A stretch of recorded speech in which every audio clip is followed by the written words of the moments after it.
One. All right, guys, welcome back to the Adam Fear Fitness podcast. Today on the show, I have Caden Schoffelman. Is that correct? Did I pronounce that correctly? That's correct. Correct. Win. Caden is a powerlifting coach and also a very well-accomplished lifter himself, having a 529 dots, and is a full-time powerlifting coach, I believe, too. Yep. So, obviously, this is what he thinks about all day. And if you guys don't follow him on Instagram, these are going to be down in the description. But he has a lot of really, really good content, and I think that we're going to be able to discuss a few interesting things here. I guess I want to just first talk about yourself with really because I think that there's not a lot of coaches that are like elite athletes too, who have, in powerlifting, I would say like 400 dots is like, you're like, I respect you as a lifter, like you're starting to get there.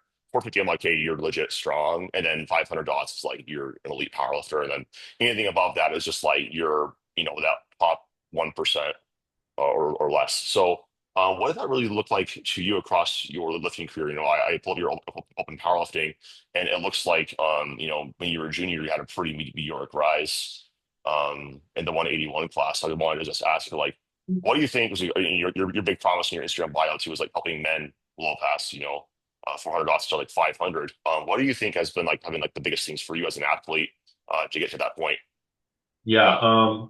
So I kind of grinded my way through getting to about I got hit like a 400 dots, and then I hit a 401, cut from 196 down to 164 for a bodybuilding show, and did a powerlifting meet 2 weeks out from that. And during that, I basically kept my total the same and added like 40 some dots. That first 401 dots isn't on open powerlifting; it was a non-sanctioned meet, but after that point, when I hit that 448 dots, I really found progress difficult. And I think it was because I didn't really know how to manage fatigue and how it changes when you reach a higher level in the sport. Um, and so I think my next meet I hit like a 457 dots and then like 461 and then 460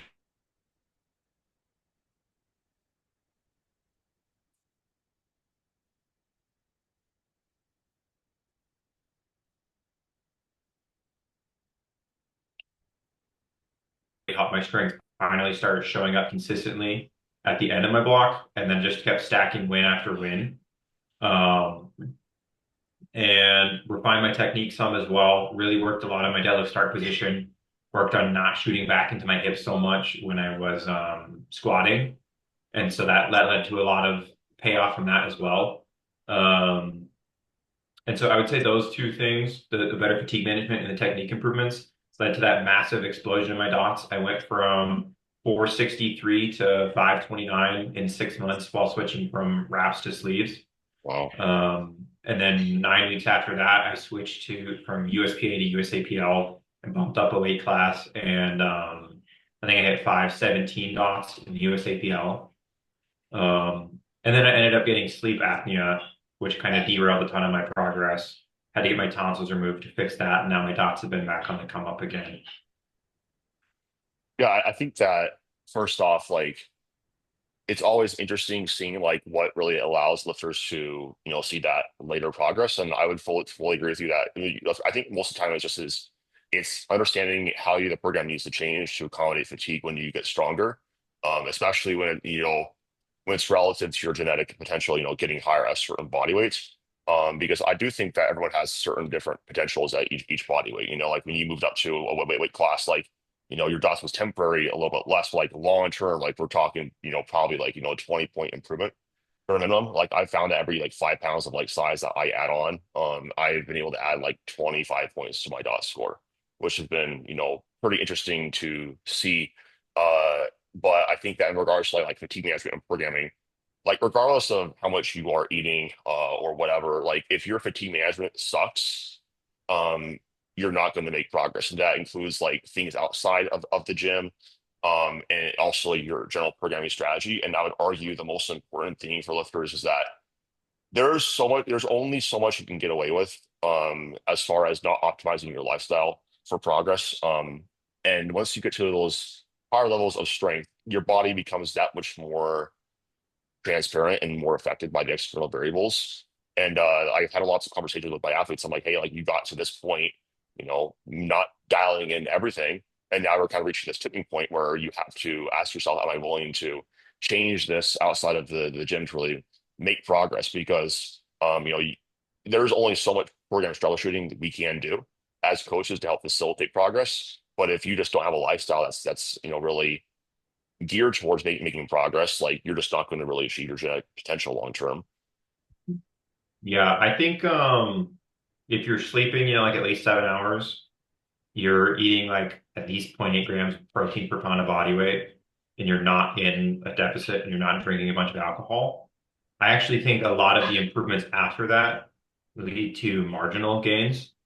And I tend to look more on the programming side for fatigue management when all those boxes are checked, honestly. Yeah, I mean, I think it all depends. Like, I guess like what I mean is like, someone has like a really like physical job, like they might need to like Mm. change their job Yeah, slightly. So yeah, that something like speaks to that like for training sure. volume. Like that's something that like for me, like I've been like notorious having like a really high step count. And like for me, like I've had to like lower that down in order to help me make progress because like it's extra training volume, like and systemic fatigue, past a certain point, even though it's low impact, you're up at like 20,000 plus steps a day, like that's going to have an impact on your strength. Yeah. But on the topic of fatigue management, then, Caden, what do you think you've seen is the biggest things that change that as you change, get to higher levels of strength with fatigue management when it comes to programming? Yeah, I think that concept you call the anchor point, I call it the alley-oop. I think that percentage tends to get lower and lower the stronger you get. Around that second to last week of the block, you just don't have to go as heavy for strength to show up. And if you do try to go too heavy, usually strength doesn't show up as well on that last week. And you really just don't get to spend much time redlining when you get really strong. Right. That's I made a video on this, but it's kind of like you build in that 80 to 90% of like the week four goal. And Yeah. then, and then you go hit that anchor point. I think that lifters will be like, it's always a little bit like the first time that you try it, you're like, I don't know if I'm actually gonna be like, my strength's gonna show up. But if you trust the process, especially as you get stronger, it's like you can just make that bigger jump and you actually benefit from it. And I think that it's important to pull back that much actually after you hit those heavier intensities because the fatigue cost is just higher. And the only way you can actually let your body recover and adapt, the adaptation time just takes longer with heavier weights, is by Mhm. pulling back that much. And I think pacing progression has been a big game changer for me too, because I used to be able to go pretty heavy, pretty consistently, make pretty small jumps, in that 90 to 95% range. And, that's what I'll do with my smaller lifters at times, like that are, shorter or lighter weight women. But even with them, it's just like the jumps kind of look the similar, like they're just smaller on paper because like they're benching 200 pounds. Yeah. Yeah. Yeah, I would agree. That really is like the pacing of the block is the game changer for elite athletes. I would say that and maybe microcycle design makes an Mhm. impact, and how you manage fatigue within the week. Um, for example, I'm not a big fan of like higher rep accessories or high volume accessories. I like a lot of exercise variation. I think that helps the joints not get so beat up, less overuse. But I keep the volume per exercise on the lower end to help manage fatigue.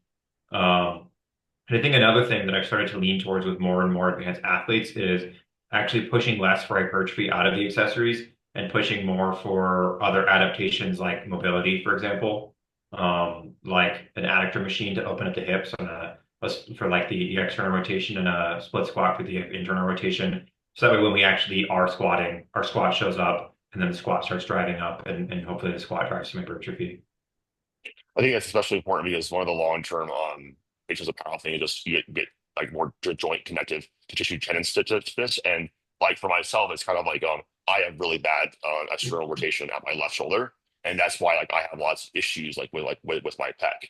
And I also have a poor time at accessing external rotation in my hip on my left side, and that's where I get like back pain or hip pain. It's only on that side, and I think that like as you get stronger, like you said, is you get more fatigue from that. I do think that hypertrophy does matter. Obviously, we always have that discussion, but past the beginner stage, it's just so fucking slow, man. Like, Mhm. and the reality is that I made a reel on this yesterday, but like people are arguing between like 2 millimeters of like muscle growth and like 8 to 12 weeks between like doing high volume versus like low volume. And I've honestly found like for strength and even hypertrophy, like strength is that's the number one driver of muscle growth, anyways. Like you just don't need as much as people think you do. And it just causes excessive fatigue. And I think especially with like I think with bodybuilding you get away with it more because you don't have these really systemically fatiguing exercises.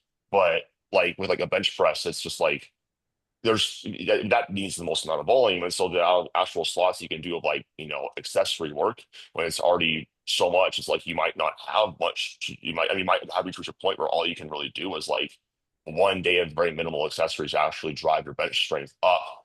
And that's a trade-off of the sport, in a way. Like you might have to reach that point where just like all of your adaptation needs to go into there, and you're just doing, a very minimal amount of volume. But I think the cool thing about that is that I don't think anyone would say that they didn't get bigger arms and bigger pecs from going from 300 to 400 and 400 to 500 on bench press. Like it does Mhm. something for muscle growth. And I know that we always talk about how it's not like the best thing, I guess, for muscle growth, but I don't think that fucking matters, man. I don't think the whole conversation matters as much as people think. This is about getting Yeah, stronger over I time. think a lot of people talk about how the more advanced you become, the more specificity you need. But I think a better way to look at it is rather than like specific to meet day, it should be specific to your needs. And so if your needs are more hypertrophy, then you train specific for hypertrophy. But if your needs are for feeling good when you are doing comp specific work, then your accessories should be dedicated towards making you feel good on the comp work. So if you need more like blood flow in your quads and more fullness, then you do something that creates that. If you do just flat out need bigger quads, maybe you are doing quad hypertrophy, you need more hip mobility, maybe you're doing accessories that improve hip mobility. But the accessory in and of itself becomes less focused on driving the accessory as you get advanced and more focused on driving the main lift, I think. I think that that's a super great way to think about specific to the needs of the athlete. Because we look at these top level lifters, and a lot of times, that's where, the top level coaches, quote unquote, get, they have this circulating information about it. You have to have like just tons of bench for frequency or whatever. And it's just like maybe that is your answer, but Steve had a really good video on powerlifting now this month where he's talking about hypertrophy, bench mesocycles and whatnot. And like I'm like that could honestly be like ideal for somebody who, maybe that's as what they need, and that's actually where they find their bench does better with having like lower actual intensity specific volume on the bench press, and they push that more on their um accessories. And we already have that with like squats. I think we've already established that. Like Um, I think two good like extreme examples. When Agata came out with her like 7 day a week SBD, everyone was like, "Oh, I wonder if I should up my frequency." But what a lot of people don't realize is Colton Engelbrecht. You know him? yeah. Yeah, he does squat bench deadlift each once a week. He doesn't even bench twice a week, and he does like low volume hypertrophy focused accessories. So I Well, think that there's a wide range of what can work. yeah, and that's I think that's my biggest issue with like rules and whatnot is that you just have to really go off of like your own response. Obviously, those are two very different approaches, but they work. And I think that sometimes, I mean, even Joel Sullivan was, we were talking about this on the podcast I had with him. He was like, you have to keep the end goal the goal. And if I was to tell you like only benching once a week was going to get you, to a 400 bench, like what you do, I'm like, absolutely. And that's actually what Brianni Terry did to get her bench up. She only benched like once a week, and she did hypertrophy on the other days. And like I think that we need enough frequency, obviously, to drive like I think mostly technique gains across a week because there's only so much you can. We have our primary days are main measure of progress, right? It doesn't really matter. You can keep that secondary day static as long as the primary day is going up. That's fine. But if someone's always getting beat up in their pecs and their shoulders from all this bench work, like maybe they need to just do something different. One of the things that I'll do sometimes, and with my lifters, and this is really unconventional. I haven't really heard many people say it, is actually doing like accessory first on their secondary days or whatever, but before we actually do their secondary exposure, because like for them it's just like it doesn't need to be that heavy, um, and they So get more for an out example of. of that, would that accessory be working the main movers of the Yeah, lift? yeah. So like say like a hack squat instead of like a squat first and pushing that harder. Especially the first bottleneck is hypertrophy. Because like for myself, like that's kind of what I'm doing right now Hmm. because like I there's only so much like technique gains I can really get at this low body weight. And I just need to get more muscle on my frame to drive strength up. And I usually don't need a lot of intensity on my secondaries. Actually, I do really well with just keeping things super, super light. on my secondary days, and I can really only go heavy like once a week on everything. Like I'm one of those lifters who I could probably do like once a week and like be okay. Bench press, I would feel a little bit rusty. But and even squat, I had experience when I was rehabbing my back when I did like once a week. I still felt decently strong, but like I wasn't getting like the axial loading for like a hack squat. I found like a hack squat is like pretty interchangeable for me with squat volume because it has the axial loading component of it too. Hmm. That's something I'll do with some of my lifters too. And I even think there's something to be said about manipulating frequency up and down as needed, and actually doing maybe a little bit extra, and then you pull back on a frequency that can let someone sort of peak their strength um, in a brief period of time, just like how sometimes people get a boost from increasing it. Yeah. For like two extreme, I have my squat and my bench are very opposite in that regard. Before the Arnold, I went from benching 3 times a week with 3 pushing accessories in the week and 3 tricep accessories in the week to benching 4 times a week with only 1 push accessory and 1 tricep accessory. And I hit an all-time bench PR of 430 at the Arnold. But my squat, in contrast, I actually was my squat and deadlift were just like shitting the bed so much, and I could not recover from them that I was like, I'm just gonna show up and basically only try and bench at the Arnold because I still want to go, but I'm not expecting anything from squat and deadlift. And so for like 2 weeks, I didn't squat or deadlift. Um, and then I was like, let's just see where we're at, so I kind of know what to open with, I guess.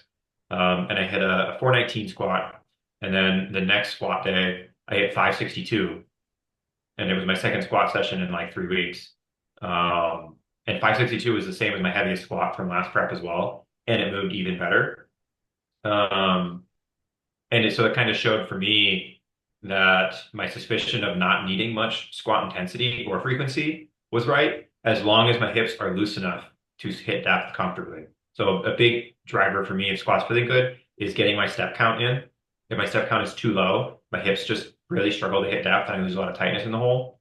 And so before I hit that 562, I had like one squat session prior to kind of prime my technique, and I did some accessories like some split squats that were kind of focused on hip internal rotation. And I made sure my step count was good. I did some sissy squats for some blood flow, but nothing I did was very heavy or very focused on hypertrophy.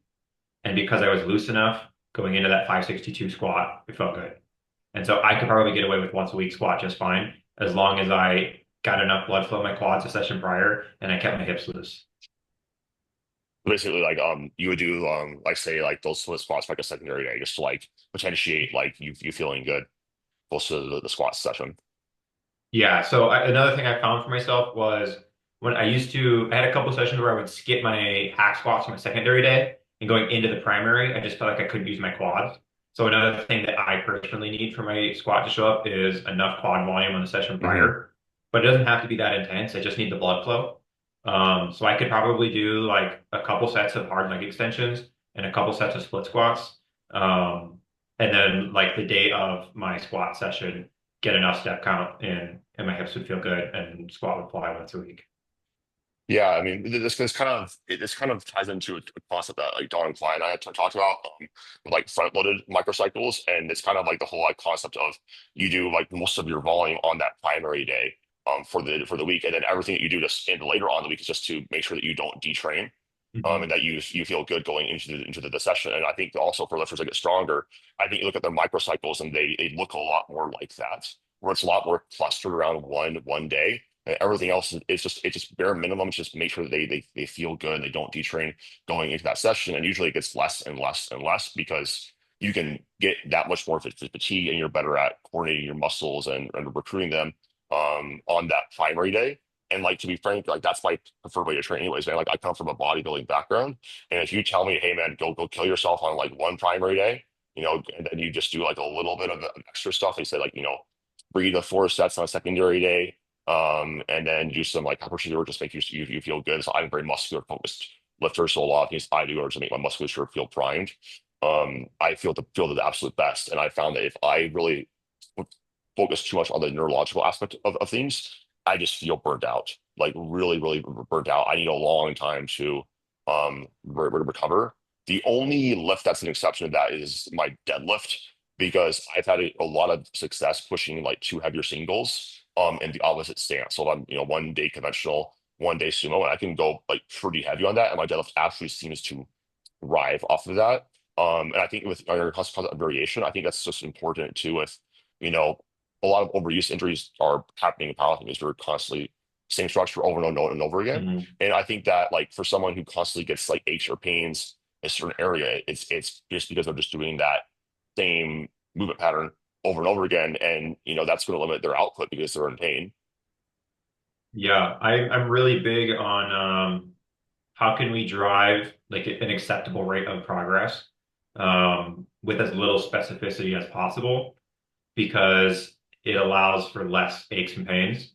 And obviously, if you have looked at my client highlights, my standard for progress is very high. My athletes make really good progress. And I do that without trying to force ultra high specificity. And a nice thing is you kind of always have that trump card later on if progress isn't going great of like, okay, let's try more comp specific work and see if that drives the needle forward. And it often does if it's not working already. Yeah, I mean, obviously, you have lots of results. I think like the main thing for me when I get athletes is they usually feel really beat up, and that's the main reason why they're not making progress. And so like Mhm. my main thing is like figuring out some way to get in training that lets them actually feel good, and like really just pull back in whatever way, shape, or form, um, we need to. And in my experience, like that's one of the reasons why I like self-coaching to some extent is because like I am very in tune like with my body. And if I don't feel good, like I feel like, okay, I'm coaching myself. If my coach was right here, I would say you need to pull back because I just don't feel good. I feel fatigued. I still feel beat up. Whereas, if I had a coach, it's like on paper, this is what you should do. And I kind of feel like I'm failing if that happens. So I think you have to like understand that like your coach doesn't know how you're feeling, and obviously good communication does matter a lot here. But I think sometimes being a good athlete, especially as you get more and more advanced, is that's part of auto regulation, is taking back like what your body is feeling like and saying, like, is this detraining or is this overtraining? And I think a lot of times you just look at that the overall program and see like how you feel. Because I feel like detraining, like you will generally feel good outside of the gym. You'll generally feel like you have energy, but you come under the bar, it just feels heavy.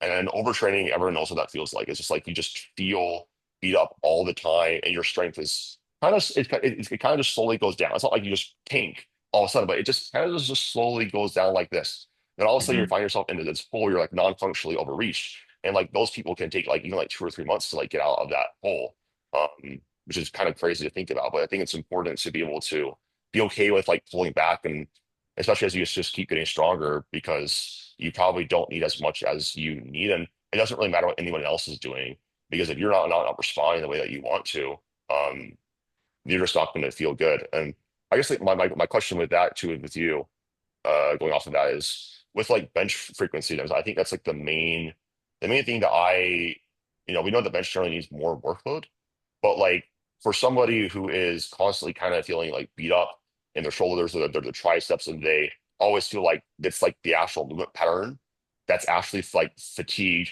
and they do other exercises like an incline dumbbell bench press or Smith machine, and they feel strong on that. Like, would Mhm. you, with that lifter, like, what would you do with troubleshooting them? I would say the first thing I would try for would be, are there any warm-ups we can add that make you feel better on the bench press when we're doing it more often? Um, like is it like warming up your upper back more, lower traps, and like some internal external rotation type of drills, something that's gonna loosen up the shoulder maybe. Um, and then I would say I would also consider more variations, depending on the style of lifter that they are. I'm a big fan of, at least for like really wide grip benchers, bringing the grip in for a lot of the volume. One thing that I've been doing more of lately is like close grip back downs. Maybe it'd be like a top set comp and one back down set comp, and then like three close grip back downs or something like that. And I've been using spottle press more and more lately as well, especially for my soft touchers. The reduced range of motion, a little easier on the joints, and it teaches people how to actually stop the weight with their muscles instead of by sinking it into their ribs if they're struggling with their soft touch. Yeah, I love Spoto too. I think like Spoto and dips are like really good for that, both that reason, because dips are a little bit of, like with that reduced range of motion too, but you can still load the muscles heavy. And if someone has a really like long range of motion or soft touch, it's just like it teaches like good technique, and it can really spare like those joints, that excessive strain, like that, those deep range of motion, which are that's generally what causes the most fatigue, and that's like why I see with the range of motion, you see a little bit more fatigue rep per rep, is because if you have longer ways to go down, it's just more fatiguing Yeah, and in I that think sense. another thing that I often do in accessories, are you familiar with like the compression expansion model of biomechanics? Yeah, Powerlifters are often have a lot of like anterior and posterior compression. compression. And so I try to drive lateral compression with like single arm pull downs, one arm dumbbell rows, rotational work, side bends, stuff like that. And I think by working that into the accessories, it helps to improve the anterior posterior expansion and help the shoulder blades to glide better and the body to just feel better in general.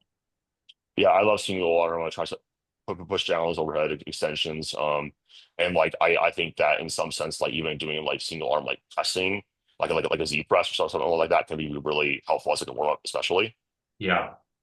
One Um, that I have really been loving is a single arm standing Arnold press because you get that lateral compression and then because you're getting the rotation in there, you really take the scapula through a pretty large range of motion.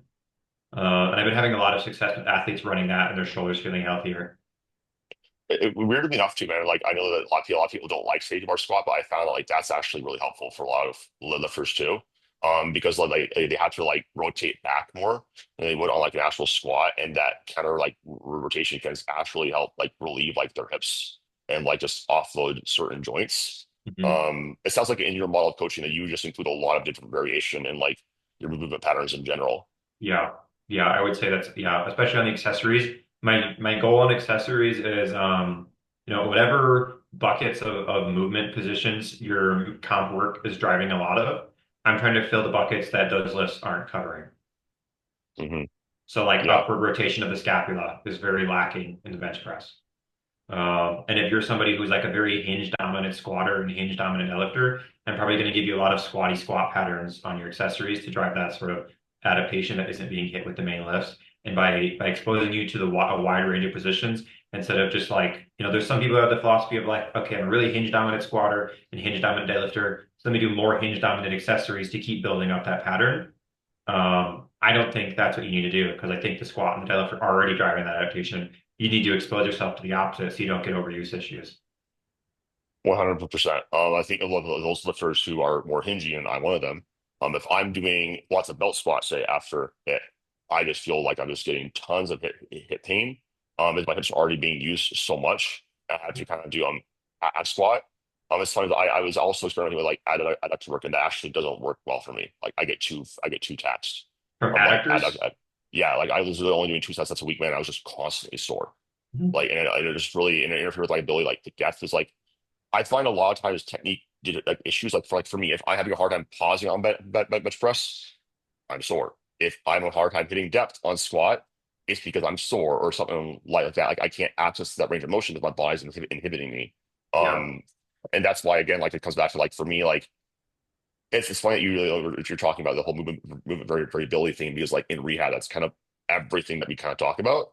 So I come from athletic training and working with like actual sports, and like that's what we do. We get them tons of different movement variations, and it's just it's real. Like I always tell people this, like if you knew you had to get like say 15 sets per week to like drive progress, you wouldn't just do like leg extension, leg extension, leg extension, leg extension, because you're probably gonna run into some knee issues. And I think powerlifting coaches like they just forget that. They're like, and that happens on bench press all the time, man. It's like, oh, I'm in pain and I don't ever feel like I'm fully like recovered and I'm like regressing.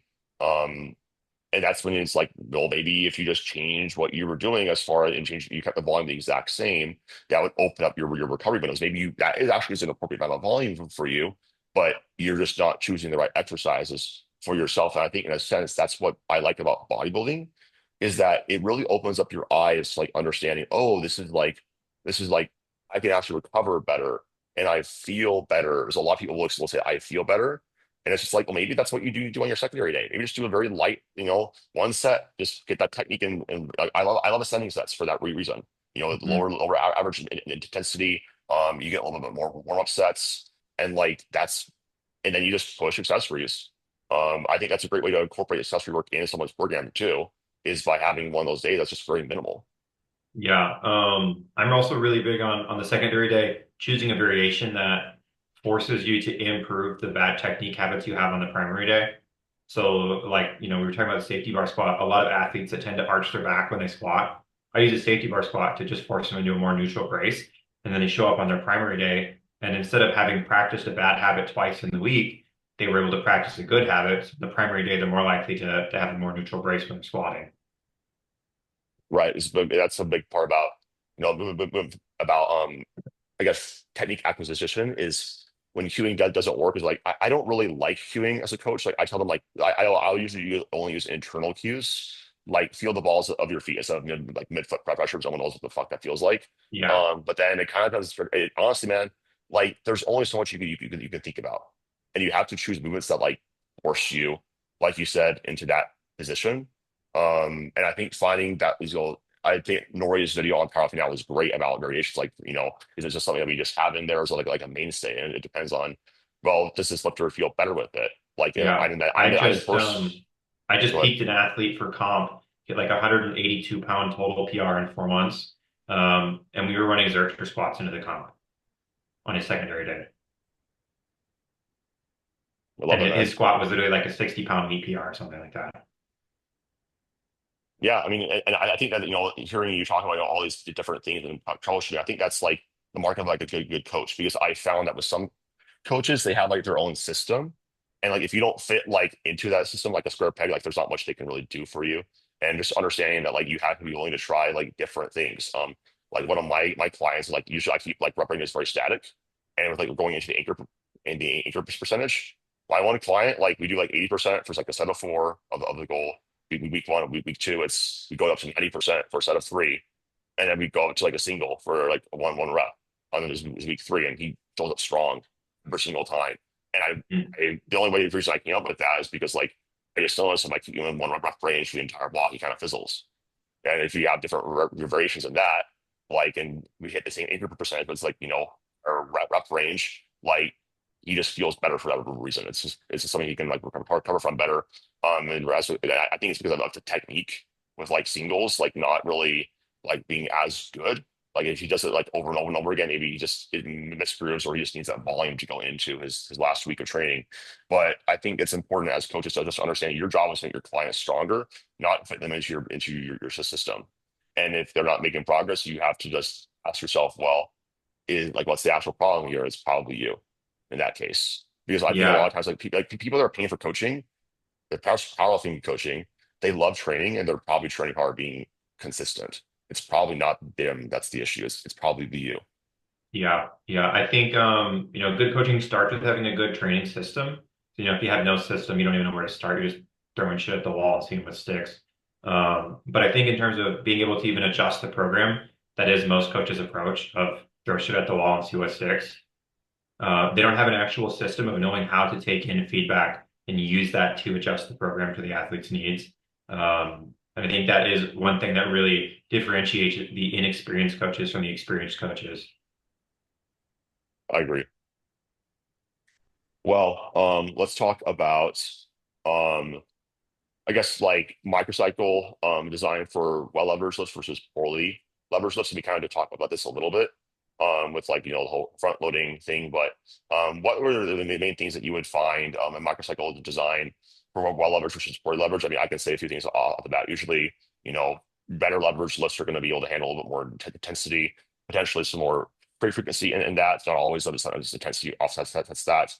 And then usually it's the opposite for poorly leveraged lifts. And a lot of times for that, that's what I use the front loaded uh Yeah, I micro would say, as outside of that standard advice that most people give of like if you're leveraged well, you can just do more of it, is if you're leveraged poorly, I'm more prone to giving you variations that hopefully put you in a more advantaged position.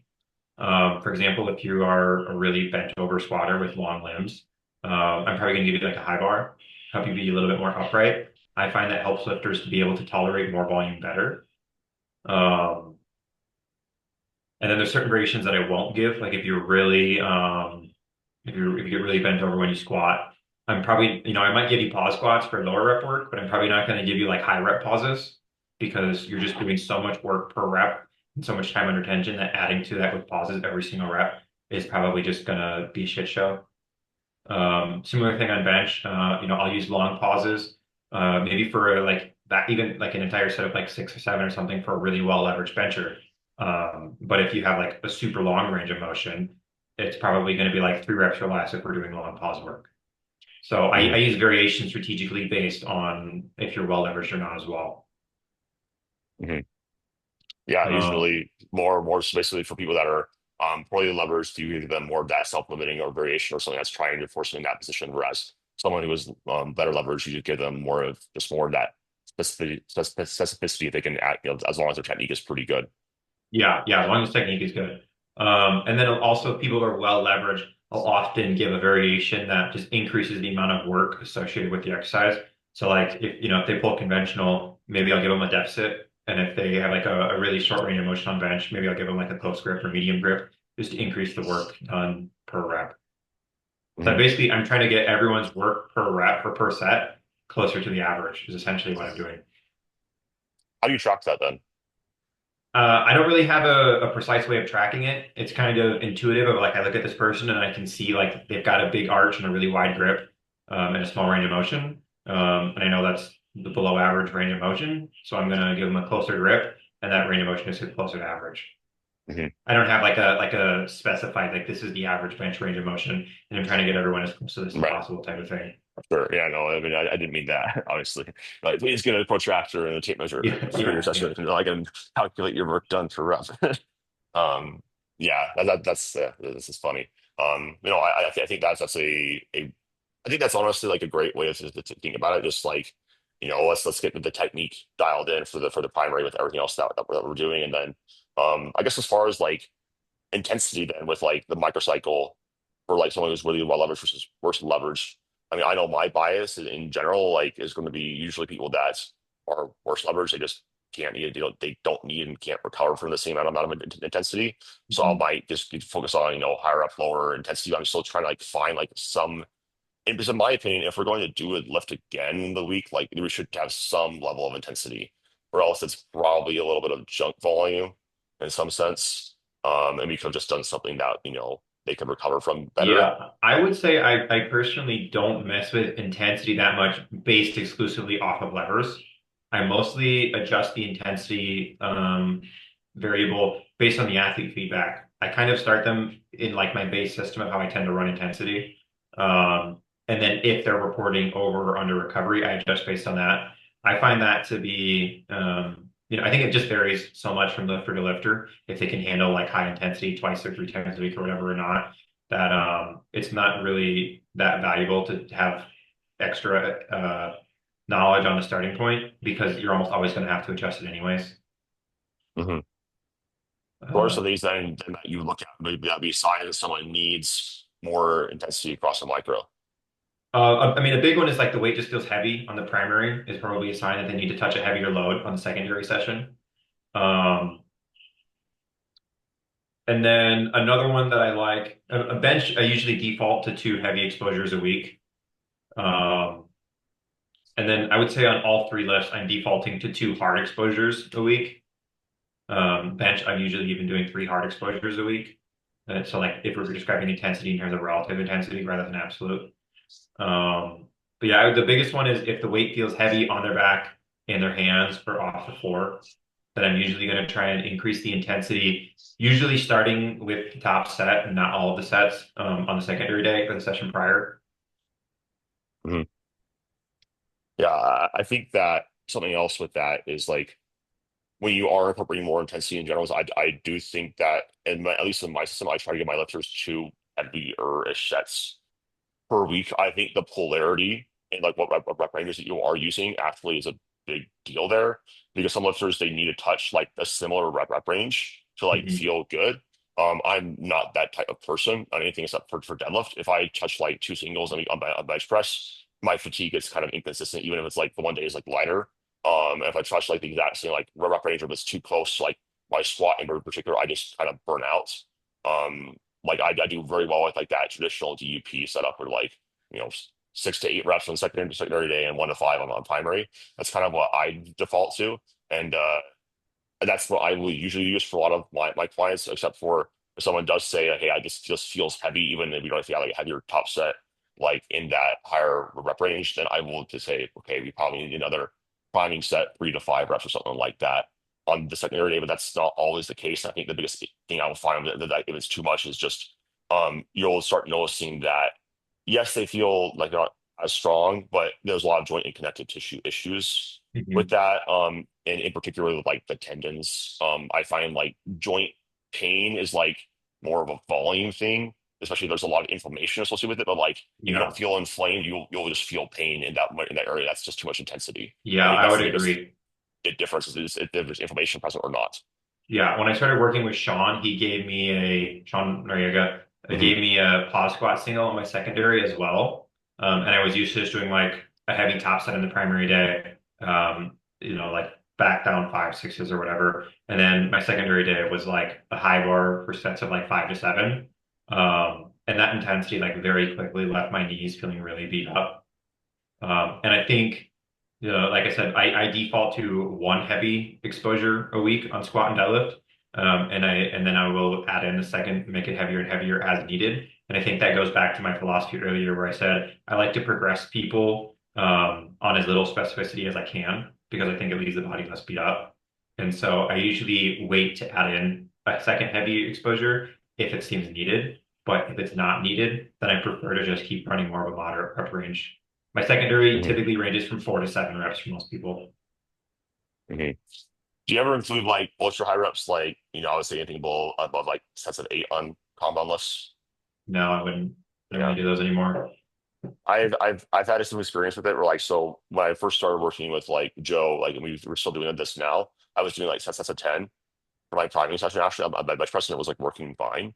But like Mhm. as I got leaner, I was like went on a pretty significant cut.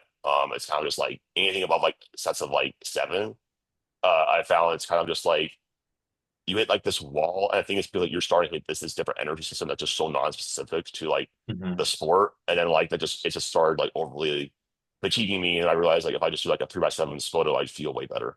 Like I feel totally, and like for me, it's like that photo just primes me really, really, really well. I just don't need to go very heavy to make it feel good, and it helps me because like with this photo, it's like I struggle a lot with like leg drive and like keeping my chest high and whatnot. It reinforces the movement pattern that like I need to have down. So. Um, and I think that as far as like frequency too, it's like I think that's the telltale sign of like needing a little bit more frequency, just technique. It's just like trying to, if you feel like you detrain going to, a session, and that, negatively impacts like fatigue patterns, you might just need a little bit extra practice. But I think a really important thing with like increasing frequency is like I explained to my lifters, like anything above twice, sometimes best press is different, like you mentioned, but in general, anything above 3 times a week, 3 times or 2 times a week, like those sessions turn into just technique sessions.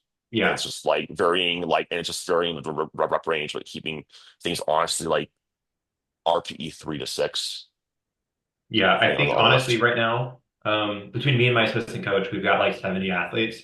And I don't think we have anyone squatting 3 times a week right now or deadlifting 3 times a week. I'm I pretty think it's sure really hard to everyone handle, bro. It's twice a so week. hard to handle that because like I've even done like 3 times a week with like accessories and like having like accessory like bridge the gap. But the thing is like you always feel beat up like in your hips and in your knees, and you never feel like you're fully recovered. And I think that's really hard with like lower programming in general in powerlifting because you have squat and you have deadlift. And sometimes people like need to spread that out, and it still is lower body volume. But I think it's important, like if you have to like spread out like your deadlift volume, there's no like accessories after that. Like, you're just deadlifting on that day. And you only have like 2 days where you're actually pushing that. But even then, like I bias a lot more like if I can to combining like them on like the same day, as long as someone doesn't get too Yeah, the like majority of beat my up. athletes are squatting and deadlifting on the same day as well. Because especially, by the time you get to the end of your block, if you have like a hard squat day and then you have to deadlift later in the week, you have to be careful about how hard do I want to push this to allow me to still, if I have a secondary in between, or I guess that's usually I put the primary squat and deadlift both on the same day. Because if I do like primary squat, secondary deadlift, now if they push that secondary deadlift too hard, it's really going to tank their primary later in the week. And maybe, it works for weeks 1 through 3, but then week 4, when you push that secondary deadlift too hard, strength doesn't show up. So I typically like to have the primary deadlift the same early in the week. just because it Mhm. allows us to be able to push both the primary and the secondary. Yeah, I found it depends on how much interference lifter has between each lift. Like for me, I could do a heavy deadlift, my squat still is fine. Because like it's just like I just recover a lot better from a deadlift, and so that's why my heavy deadlift is a little bit closer to my squat primary versus like deadlift is or squat is closer to like my deadlift primary. Um, but I do think that like combining them on the same days, like that's a really big benefit. But there's also just like issues with like how good does that person actually feel after their squat. I think that was something you can do obviously is back end deload, like right on the heaviest weekend, or Mhm. just skip the down steps. Because like in my opinion, it's just like I don't think that's a huge deal going into a next block, because like especially if the lifter is that beat up from their top set. But um yeah, I think that like that definitely work. But I definitely think that it's just important to not overstress the connective tissue. That is the forgotten tissue, and that takes the longest time to heal, and the longest time to actually like get like anything hurt. Like that's what Lyle McDonald always talks about. That like that's what he gets mostly concerned with like training splits and frequencies. Yeah, and I think another reason why I like variations or why I do so well with variations in the secondary is on, that week four at the end of the block. If you have a variation on the secondary, usually you can still push the primary and the secondary because even if you're fatigued, you're not like damaging or causing pain and injury to your connective tissue. So now you just got two really good stimuluses, and then when you're deloading on the following week, you're hypercompensating from that really nice robust stimulus. I think another benefit of the variation of the secondary is that like it kind of takes into account automatically that you're going to be fatigued on that day. And some lifters will run into the issue of like trying to push that secondary day too hard too. Especially if they're doing like like this exact same movement pattern, and that can run into this inconsistency with like fatigue and not showing up the way that you want to on any given one given day. I also think like as coaches, it's important to make sure that like if you do give ranges, you're accounting for that in some way, shape, or form to save the Mhm. athlete themselves. Because I find adjusting upwards is a much easier fix across the block than adjusting down. Adjusting down Yeah. into a lot more like I don't know, man. Like you might have fucked this block. Yeah, I remember I used to almost always fail my secondary bench on week four because normally the fatigue from the primary wouldn't overlap with the secondary, but come week four, I would push the primary hard enough that the fatigue would overlap, and I would base my week four secondary bench loads off of how last week moved and what I wanted to hit, and then I would fail it like every single time for like four blocks in a row. Yeah.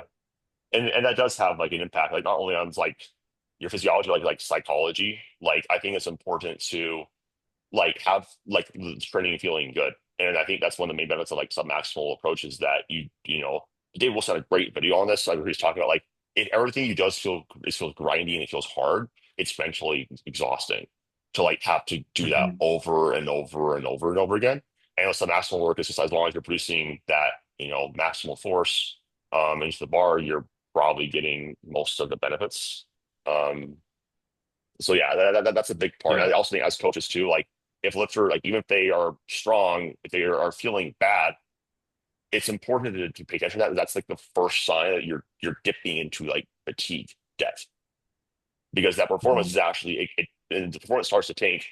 You're in that fatigue hole, and it's like it's not just like, oh, now we're over fatigue. It's like you've been fatigued for a little bit, and now it's starting to really impact your performance. Because usually it's like lifters will start noticing they have like the first sign, in my opinion, is like they feel bad underneath the bar, even though the weight like feels good. And like their performance is still high. Then it's like mental arousal and like desire to like go there, like really goes down, and then the performance stinks. Yeah, that's how I am for me. Motivation to train drops off like a week before performance does. And I'll tell myself like I'm just being a pussy this week and try to push through. And then next week I feel way weaker and I'm like, oh yeah, that's right. I'm just fatigued. And as soon as I drop the fatigue, I want to get back to the gym again. I'm like, yeah, I forgot this is what happens every time. Yeah, but I think it's important. Is like also explain that to like lifters is like if you're starting to feel beat up, like this doesn't feel good. I need to know like right as soon as that happens, then I can troubleshoot that. It's like as opposed to you just hold on, and it's like maybe you survive this block, but then the next block you just tank and you're just really bad for entire block. That Mhm. does happen when you get to be strong. Like you can have like these periods of time where just like that one block is like it could be enough to taint the next block, and you're kind of in this Yeah, that merry-go-round of was what like happened when I good started with block, bad Nori, block, good block, bad was block. instead of trying to hit like what I knew was my anchor percentage, I was trying to strictly follow the RP that he had programmed for me. And it led to me just overreaching way too soon in the block. And then by the time I'd get to like week three, I would already start to feel beat up. And then I was just like redlining. And by the time I got to week four, I would be hitting like 5 pounds heavier than week three at like an RP higher and just feeling like garbage. Yep, sounds about right. Well, cool, man. I think we were talking about a lot of stuff here. I think we got a lot. There's just a lot to chew on. I had a blast talking to you. So I want to thank you for coming on. I wanted you to get the opportunity to talk about how people can follow you on social media and if they can how they can hire you for coaching if they're interested. Yeah, my Instagram is coach_Caden. Right now, that's the main place I'm active. I did just start uploading some of my old Instagram posts onto TikTok. But yeah, the main place to get a hold of me is going to be Instagram. And I have an application in my bio that you can fill out, or you can just shoot me a DM. And then we can hop on a call and see if it makes sense to work with me or my assistant coach, because I've got an assistant coach as well. And hopefully in another month or two, I'll be bringing on a second assistant coach as well. So, That's awesome, man. It's a lot of fun when you can do that. Well, cool, man. Thank you guys for listening. I'll talk to you guys in the next episode.